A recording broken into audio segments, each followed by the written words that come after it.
দিন দিন ভয়াবহ হয়ে উঠছে গাজার পরিস্থিতি। উপত্যকাটিতে মানুষের জীবন ধারণের জন্য যেসব মৌলিক জিনিস দরকার, যেমন পানি, বিদ্যুৎ, ঘরবাড়ি, স্কুল, কলেজ, এমনকি হাসপাতাল, সবই ইসরায়েল ধ্বংস করে দিয়েছে। এখন গাজায় ঠিকমতো কাজ করতে পারছে এমন হাসপাতাল আছে মাত্র 2টি। গাজায় খাদ্য সংকটের এই জটিল পরিস্থিতির আরেকটি দিক হলো গাজার নিরাপত্তা ব্যবস্থা। হামাসের নিরাপত্তা বাহিনীর এক জ্যেষ্ঠ কর্মকর্তা সংবাদ মাধ্যমকে জানিয়েছেন, গাজা উপত্যকার প্রায় 80% নিয়ন্ত্রণ হারিয়েছে ফিলিস্তিনের সশস্ত্র সংগঠন হামাস। শূন্যস্থান দখল করছে বিভিন্ন সশস্ত্র গোষ্ঠী।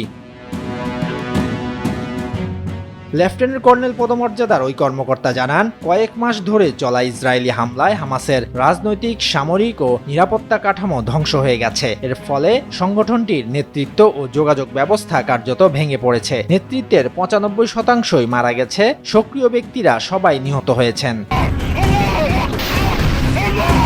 হামাসের ওই কর্মকর্তা জানান, চলতি বছরের শুরুতে ইসরায়েলের সঙ্গে 57 দিনের যুদ্ধবিরতির সময় হামাস পুনর্গঠনের চেষ্টা করেছিল। রাজনৈতিক, সামরিক ও নিরাপত্তা পরিষদগুলোকে সক্রিয় করতে চেয়েছিল। কিন্তু মার্চে যুদ্ধবিরতি শেষ হওয়ার পর ইসরায়েল হামাসের বাকি থাকা নেতৃত্বকে নিশানা করেছে, যার ফলে সংগঠনটি ফের বিশৃঙ্খলায় পড়ে।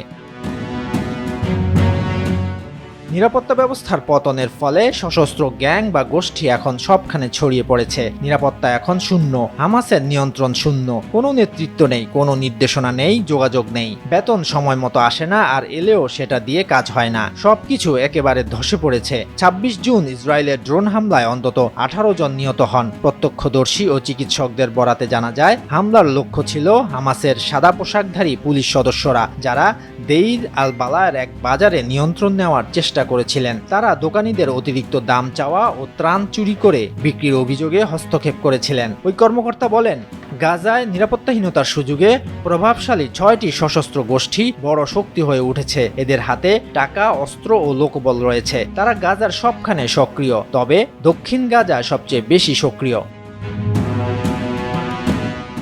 সশস্ত্র গোষ্ঠীটিরই একজন ইয়াসের আবু শাবাব। গত মাসে ইসরায়েল নিশ্চিত করেছে তারা আবু শাবাবকে অস্ত্র দিচ্ছে। সংবাদ মাধ্যমের প্রতিবেদনে বলা হয়েছে, বিরোধী দলের রাজনীতিক আবিদগর লিবারম্যান ইসরায়েলি রাষ্ট্রীয় সম্প্রচার মাধ্যমকে জানান, নেতানিয়াহু সরকার একদল অপরাধী ও দণ্ডপ্রাপ্ত ব্যক্তিকে অস্ত্র দিচ্ছে, যাদের অনেকেই আইএস গোষ্ঠীর সঙ্গে সংশ্লিষ্ট। বর্তমানে ইসরায়েলি গোয়েন্দা সংস্থার হয়ে কাজ করছেন তারা।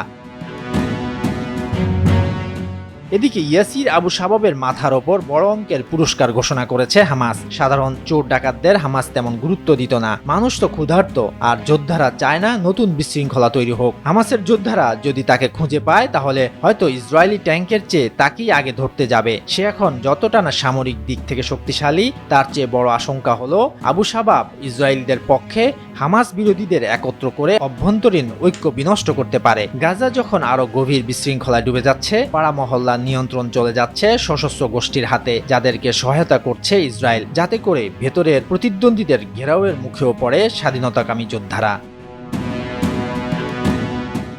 শরীয়তুল্লাহ, বৈশাখী সংবাদ।